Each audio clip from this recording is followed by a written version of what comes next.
Serbisyo Publiko. Aksyon Radio. Sa Bacolod, Aksyon Radio. Aksyon Radio.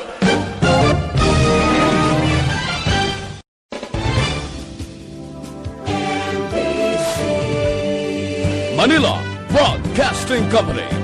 Sa balita, komentaryo, isyu, serbisyo publiko. Aksyon Radio. Sa Bacolod, Aksyon Radio. Aksyon Radio.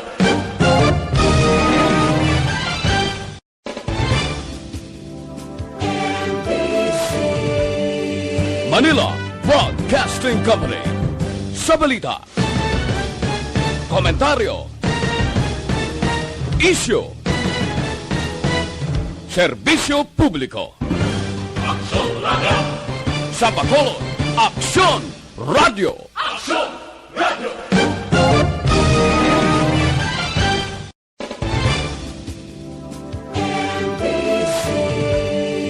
Manila Broadcasting Company. Sa balita, komentaryo, isyu, serbisyo publiko. Aksyon Radio. Sa Bacolod, Aksyon Radio. Aksyon Radio.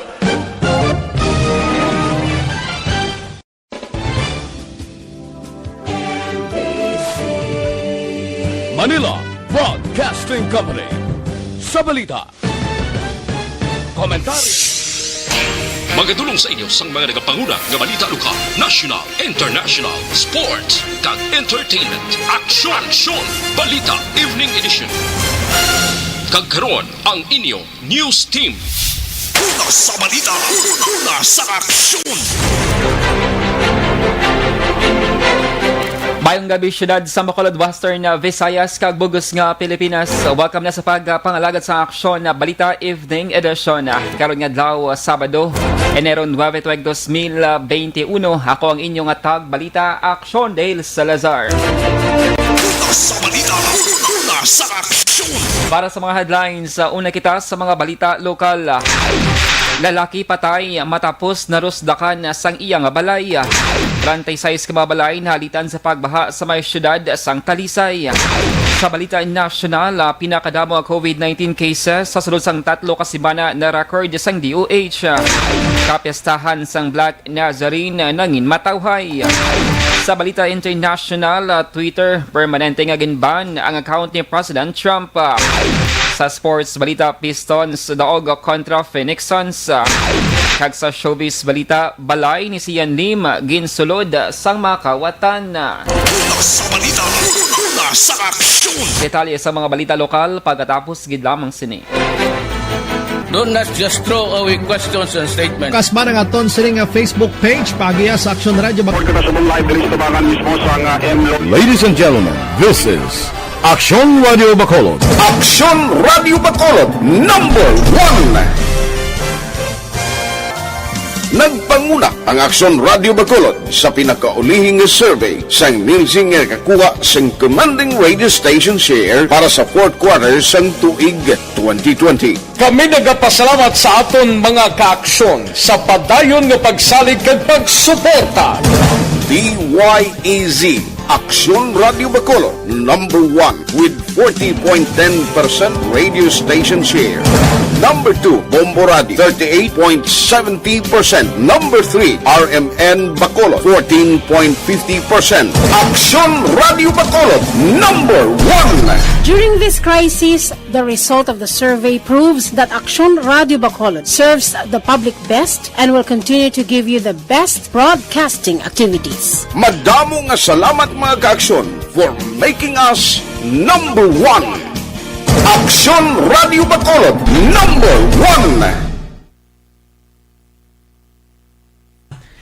And mayang gabi sa mga ka-aksyon namo na nga nag-monitor via Facebook Live sa DYEZ Aksyon Radio Bacolod. By the way, mabatian man kami pagi sa www.actionradiobacolod.com.ph and pwede man sa YouTube channel sang Aksyon Radio Bacolod.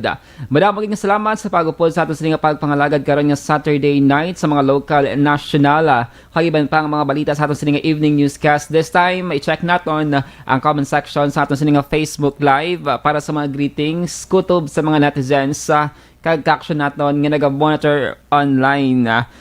Good evening lang kay Grace Tanda nga nakatune in sa atong sininga pagpangalagad, kay Lynn ni Mac mayong gabi man, Sir Dale Patamiao sa mga pumuloy sang Buena Vista, Rosalina Arellano Espadero, good evening, always monitor lang sa Banwa sang Murcia, kag si Ma'am Rose Guevara nakatune in naman sa atong sininga evening newscast. Yara man si Grace Tandag, natami ako ang lugar ko nga Sitio Juaning Payaw sa may Banwas ang Binalbagan. Mayang hapon nila sa inyo.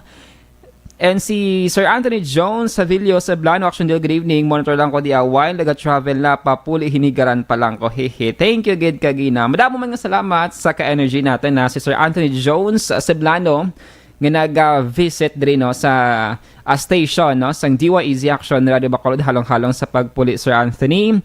Si Ma'am Lorne magkamit po nangyaring baha sa Victorias. Okay? Susubong nga nagamat-amat na subside ang tubig sa mga flooded areas last night mga ka-aksyon. And padayon lang sa pag-comment down sa yung sining mga greetings and magabalik kita after sang mga local news. Standby!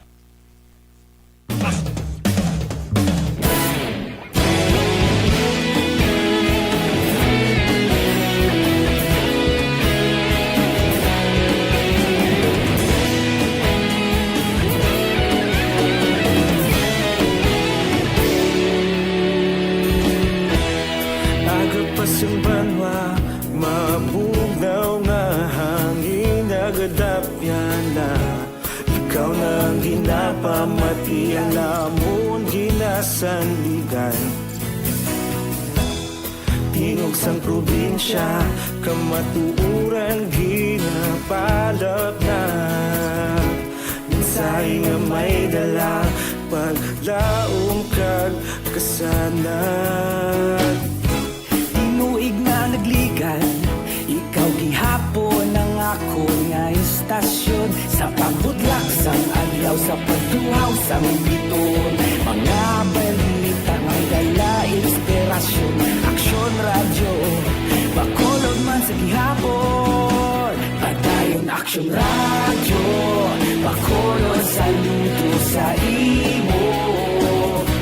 Padayon Aksyon Radio, salamat sa pagserbisyo. Patas kag balanse, patuod nga mensahe, wala sang hiyadang pilihan. Padayon Aksyon Radio.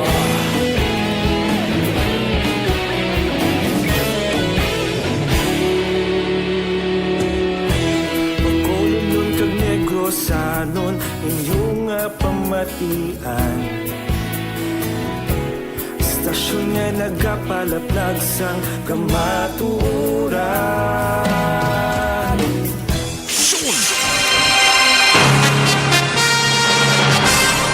Action Radio Philippines, Standard Time na size Jess kagkaroon sa detalye na sang mga balita lokal. Nagtaliwan ang 43 anyos nga lalaki matapos ginatampukan sang narusdak nga balay sa may purok San Carman, Barangay Gimbalaon, Syudad sang Silay. Suno kay Silay City Mayor Mark Goles, bangon sang mabaskog nga ulan, narusdak ang balay ni Mardy Lumanoga. Ang balay ang himo sa light materials sa dugang pa sang alkalde Lachete na kinasingaga sang nasapuan ang isang iyang asawa ang bangkay sang biktima.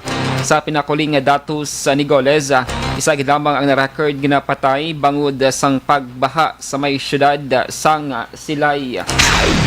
Samtang naapektuhan ng 36 ka mabalay sa pagbaha ang nagluntad sa may syudad sang Talisay. Sinisyang nga datos gikan kay Police Major Jigger Jimenong Hepe sang Talisay PNP. Sa mga datos 11 ang totally destroyed, samtang 25 naman ang partially damaged. Sunod sa report, nagdangat sa 13,308 ka mga tao kon 2,908 ka mga pamilya ang naapektuhan sa pagbaha sa may syudad sang Talisay. Naguba naman ang pika-pika sa may Purok Sigay, Barangay Zone 3, Talisay City.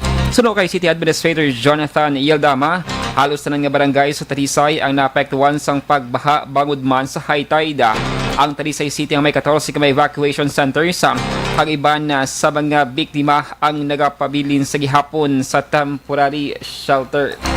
After barangay, mga almost 20 barangays din ang apektuhan, no? Bo, kadamo gali. Ang Talisay sa only 27 barangay. So, practically, daw tanan din na barangay na apektuhan, no? Nabatian si Talisay City Administrator Jonathan Yaldama. Samtang nakabalik na sila tag sa kabapuloyan ng mga biktima sa pagbaha sa may syudad sang Victorias. Sa interview sa Aksyon Radio Bacolod, ginpahag ni Rodolfo Retrado, pabuno sang Victorias CDRRMO, nagpauli ng mga evacuees nga temporaryo nga nagtener sa Coliseum sang Victorias matapos nga nag-amat-amat na subside ang tubig. Suno kay Retrado, ila naman gin-terminate ang ilang coastal operation na kainasang udto Sabado nga adlaw. Sa record sang Victorias CDRRMO, mayara sang 11 ka mga barangay sa syudad ang lubos nga nahalitan sang pagbaha. Suno kay Retirado, unpredictable o kung hindi mapaktan ang baha sa Victoria City. Wala naman sang may ginbawian nga kabuhi sa nagluntad nga pagbaha. So far, there is evacuation center sa City Coliseum. Wala na dari tao na. Ubos na. Ubos na, nagbalik na sa panimalay nila. So, daw halos na nga evacuation center, sir, nakabalik na sa ila puloyan? Oo, Aksyon Rex, no, nakabalik na, halos na nanggit. Dapat yan ang pamuno sang Victoria CDRRMO Rodolfo Retirado. Sa dugang pangabalita lokal, ginpadugyan ni Negros Occidental Governor Bong Lacson sa mga syudad sa ikatatlong nga distrito nga magpaninguha agud makaangkon sang kaugalingon nga dredger agud makapatigayon sang sige-sige nga dredging operation sa mga kasubaan. Ini ang naging mensahe sang gobernador kadungan man sa paglansara sang maintenance dredging project sa Coriagat Creek Malihaw kag Magananod River sa may syudad sang Victorias. Ginpatigayon ang dredging activities pagiman sa DPWH National Equipment Management Division, Floating Equipment Division. Ginpanginbulan man sang gobernador ang mga opisyal sang syudad, ilabi ng mga local chief executive kag DPWH sa madasig nga pagresponder sa mga naapektuhan sang baha. Samtang ginpanumdum naman ni 3rd District Congressman Kiko Benitez sa mga pumuluyo nga tipigan ang palibot o kondo ng manggad. Bangod mga tao man ang maapektuhan sa ulihi sa numan nga malain nga ginahimo, ilabi na sa mga sapa o kon na kasubaan. Sa katapusan nga balita lokal, nadakpan ng sa kalalaki sa drug bypass operation sa may Parola, Barangay Size, syudad sang San Carlos, dakna alas 3 sa kinasang hapon na Sabado. Ang nadakpan ng kilala kay Antonio Hacosalem, 25 anyos, residente sa nasambit nga lugar. Si Hacosalem ang sadto nadakpan man si kaso nga paglapas sa RA 9165 kung angos iligang nga droga, pero nakagwa matapos nga naka-avail sang plea bargaining agreement. Nakuha sa nadakpan ng 7 elongated plastic sachet sang suspected shabu, 500 pesos nga bypass money, 240 pesos nga ginapatihan proceeds kag mga drug paraphernalia. Preso si Hacosalem sa custodial facility sang San Carlos sa PNP. Sa balita, sa aksyon! Lasais 15 Action Radio Philippine Standard Time. DTX 500 capsule mga ka-aksyon ng DTX 500 nagabulig panubos ang blood sugar. Do not just throw away questions and statements. Kasma ng aton siling Facebook page, pagiya sa Aksyon Radio Bacolod. Ladies and gentlemen, this is Aksyon Radio Bacolod. Aksyon Radio Bacolod #1. Nagpanguna ang Aksyon Radio Bacolod sa pinakaulihing survey sang Nilsing nga kakuha sang commanding radio station share para sa 4th quarter sang tuig 2020. Kami nagapasalamat. And we are back dali sa ating pangalagad online mga ka-aksyon na. And good evening lang sa 77 live or Facebook live viewers natin nga naka-tune in online sa ating sining official Facebook page sang DYEZ. Balikan nato ang comment section sa ating sining Facebook live. Si Sir Guillermo Clarito sa kanetro ni Rodolfo Katige, Jobel Katige, Ma'am Gina Saludares, gabitoya kag sa mga amigo ko Alex R. Monteza. Madamong nga salamat, Sir Dale. Mayong gabi. Good evening. Si Ma'am Gina Herona Fernandez, Action Radio. Mayong gabi. Sige, good evening, Mandela Simo. Si Ma'am Rose Guevara, Sir Alex Fuentes. Good evening sa imo, Sir Dale. Kag happy weekend sa imo, Sir. Be safe. Salamat, Sir Alex. Happy weekend sa mga action naton. Okay, si Mylene Frances Cornel. Good evening, Action Dale. Halong nagrosanon sa mga pagbaha. High tide pa ini nga gabi. Sige, keep safe everyone. Si Emma Alquela Killstrom. Good evening, Action Dale. Watching as usual from Sweden. Si Zaira Mahusay Rodero. Sulog, good evening. Keep safe everyone. Si Rhea May Salboda Landio. Good evening, listening to Barangay Odyong Banmasang Moises Padilla. Good evening man kay Sir Thomas Bronyola, Action Dale, Salazar. Good evening, Monitor Regent Pearl Alihis. Oy, sa mga taga-Alihis, good evening. Keep safe ka mo dira. Si Sir Thomas Bronyola and Bronyola family. Si Peach Darrell Ham or Jam Josh Jan Fermalo. Hi Sir Dale. Monitor lang kami diri sa may Victoria City. Oy, kamusta ka mo dira, Ma'am Peach? Kamusta ka mo dira? I hope you're safe ha sa inyo sininga ginatiniran. Kag mag-ulo aligmat lang no sa city or lakat sang tiyempo. Si Dionisio Telebrico, good evening. Haraman si Sandra Romero. Good evening. Ginatami ako lang gali inapoy kabangkalan si Mama Tuding Orasyon kag Tukero family. Mayolanda ang paminaw halin kay Sandra or panamyaw halin kay Sandra Oracoin. Sige. Kada mo sa mga naga-comment sa aton sining Facebook Live karon nga Saturday night. Balikan naton nga dugay-dugay ang aton sining comment section sa aton sining Facebook Live. Padali lang sa pag-comment mga ka-action na and after sa national news, magabalik kita sa pagpangalagad online. Standby para sa mga balita national. Do not just throw away questions and statements. Kasma ng aton sining Facebook page pagiya sa Aksyon Radio Bacolod. Ladies and gentlemen, this is Aksyon Radio Bacolod. Aksyon Radio Bacolod number 1.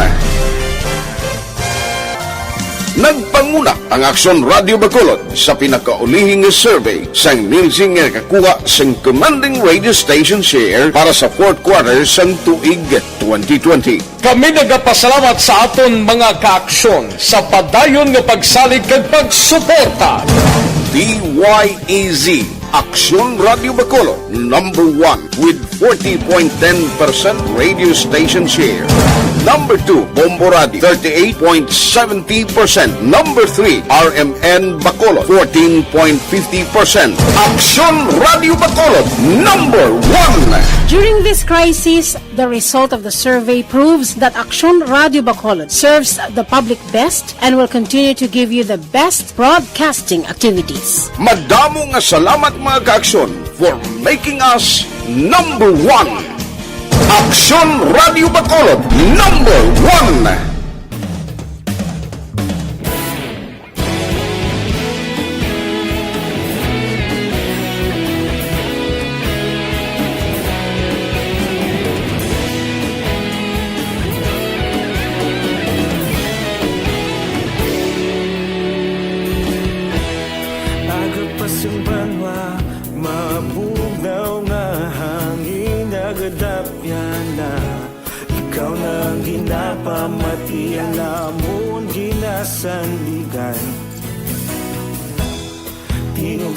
Sa aksyon!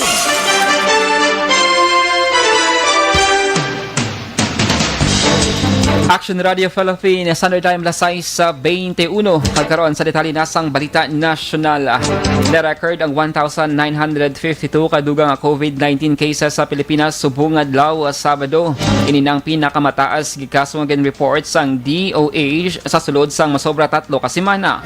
7 ka mga laboratoryong wala makasumiter sang datos. Bangod sini nagsaka na sa 485,797 ang total confirmed cases sa Pilipinas. Ang Davao City ang may pinakadamo nga bago nga kaso sang virus nga may sang 143, Quezon City nga may 98, Rizal nga may 80, Cavite nga may 77, kag Bulacan nga may 74. Sunod sa DOH may 291 nga bago nga nag-ayo sa masakit o kung nagdangat na sa 449,615 ang total recoveries. May 34 naman nga nagdugang patay o kunyara na sa 9,398 ang death toll. Ang Pilipinas mayroon sang 26,784 COVID-19 active cases. Samtang naging matawhay ang pagdumdum sang kapistahan sang itom nga Nazareno apang ginpay sang kapulisan nga nabayularang social distancing.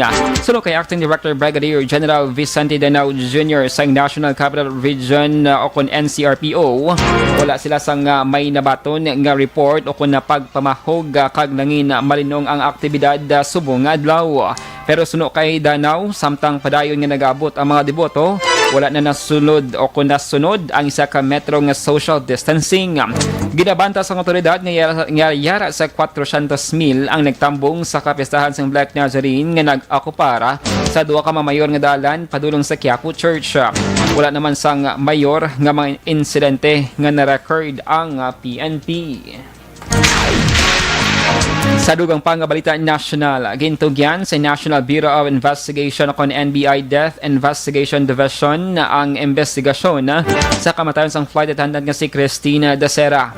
Ang NBI-DID ang sa idalam sang NBI Investigative Service nga ginapamunuan ni Deputy Director Vicente de Guzman III. Si Justice Secretary Minardo Guevara ang unang nag-issue sa Department Order No. 6 nagligan nga Bernes nga nagamando sa NBI sa investigasyon sa kamatayon ni Dacera. Nasaad sa mga mandong akon mayara sang ebidensya pasakaan sa kaso ang tanan nga mga persona nga imbolbado kag responsable sa insidente.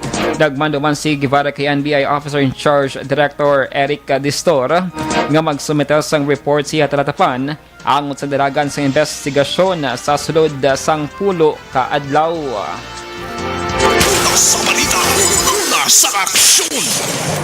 Una sa balita, una sa aksyon, Aksyon Radio. Lasay sa 23 sa Aksyon Radio Philippine Standard Time. Detalye sa balita international, sports ag entertainment pagkatapos gid lamang sini. Do not just throw away questions and statements. Kasma ng aton sining Facebook page pagiya sa Aksyon Radio. Ladies and gentlemen, this is Aksyon Radio Bacolod. Aksyon Radio Bacolod number.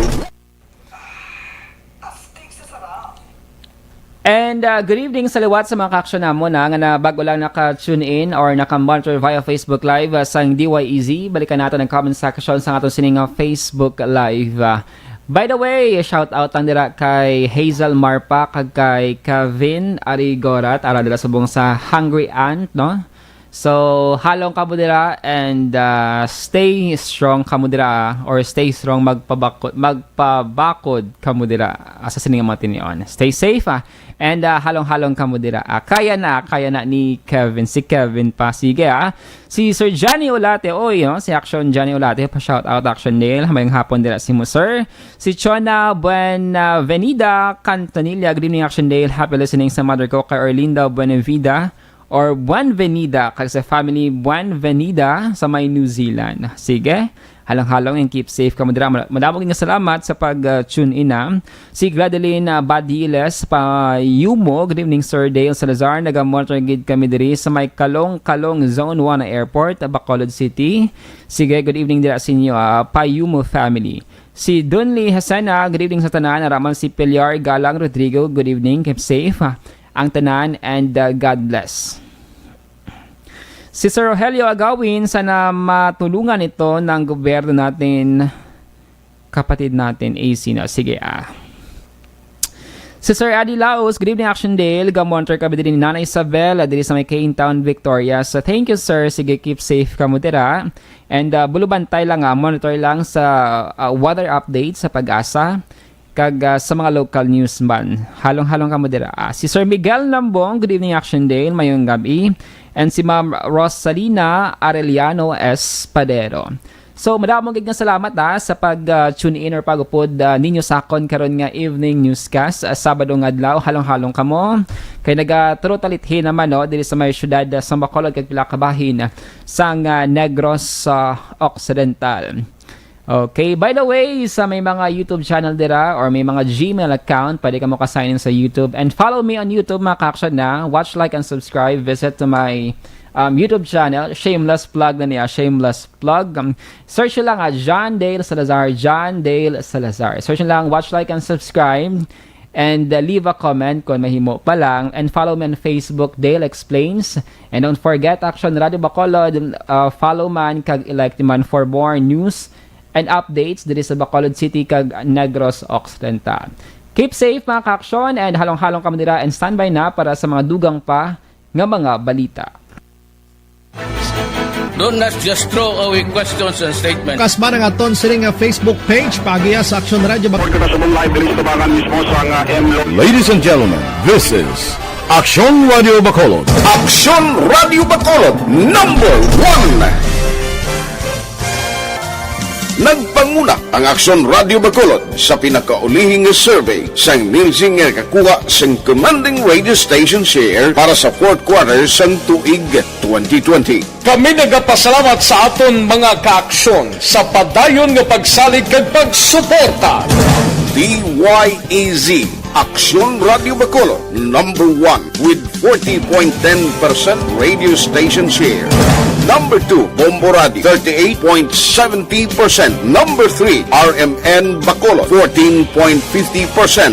Aksyon Radio Bacolod, number 1. During this crisis, the result of the survey proves that Aksyon Radio Bacolod serves the public best and will continue to give you the best broadcasting activities. Madamo nga salamat mga kaaksyon for making us number 1. Aksyon Radio Bacolod number 1. Do not just throw away questions and statements. Kasma ng aton.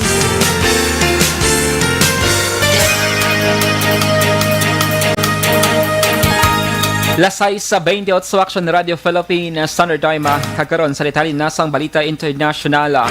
Permanente na nga gin-suspend sang Twitter ang account ni outgoing President Donald Trump bangod sa posible mga kalakasan nga matabo kasunod man sang pagsulong sining mga supporters sa US Capitol. Sa blog post ginpahayag sang Twitter nga matapos ang close review sa mga tweets halin sa @real Donald Trump account, nagdesisyon nga permanente nga i-suspend ang account. Una nga gin-block sang Twitter sang 12 ka oras ang account ni Trump matapos ang riot sa US Capitol. Ang desisyon sang Twitter nagwa matapos ang duha ka tweet ni Trump sang Biyernes nga nagabayular sang pulisa sang kompanya. Ang una nga tweet ang angot sa supporters ni Trump samtang ang ikadua amo ang hindi sini nga pagtambong sa inaugurasyon ni US President-elect Joe Biden. Una sa balita, una sa aksyon, Aksyon Radio. Sa sports balita, ginluto sang Detroit Pistons ang Phoenix Suns sa overtime score ng 110-105. Nanguna si Jeremy Grant sa Pistons na may career high ng 31 points ng may 10 rebounds. Nagdugang naman sa kadalagan sang Pistons ang tig 16 puntos nanday Blake Griffin kag Dallon Wright. Samtang lawagban ng Boston Celtics kontra naman sa Washington Wizards sa score ng 115-107. Nangibabaw si Jason Tatum para sa Celtics nga mayara sang 32 points. Una sa balita, una sa aksyon. Kag sa naman nga showbiz balita, ginsulod sa mga kawatan ang balay sa aktor nga si Sian Lim sa isa ka exclusive nga subdivision sa may syudad sa Antipolo nagligad nga Webes nga adlaw. Gin-post ni Sian ang ining masubo nga balita lakipman ang litrato sa Instagram sang 2x2 nga posible ginusara sang mga kawatan para bukon ang bintana sa iyang balay. Nakuha sa mga kawatan ang mga TV sa computer pero wala ginpalayag sang aktor kung pila ang balor sa mga gamit nga nagkaladula. Gin-report na ni Sian Lim ang insidente sa kapulisan. Nagpasalamat naman ang aktor nga wala sang may nasamaran sa insidente. Una sa balita, una sa aksyon. Lasay sa 31 Aksyon Radio Philippines Standard Time, inyo na batian ang kabugusan ng mga balita sa Aksyon Balita Evening Edition. Karon nga adlaw Sabado, Enero 9, 2021. Salawat ako ang inyong atag balita Aksyon Dale Salazar. Una sa balita, una sa Aksyon sa Bacolod Aksyon Radio.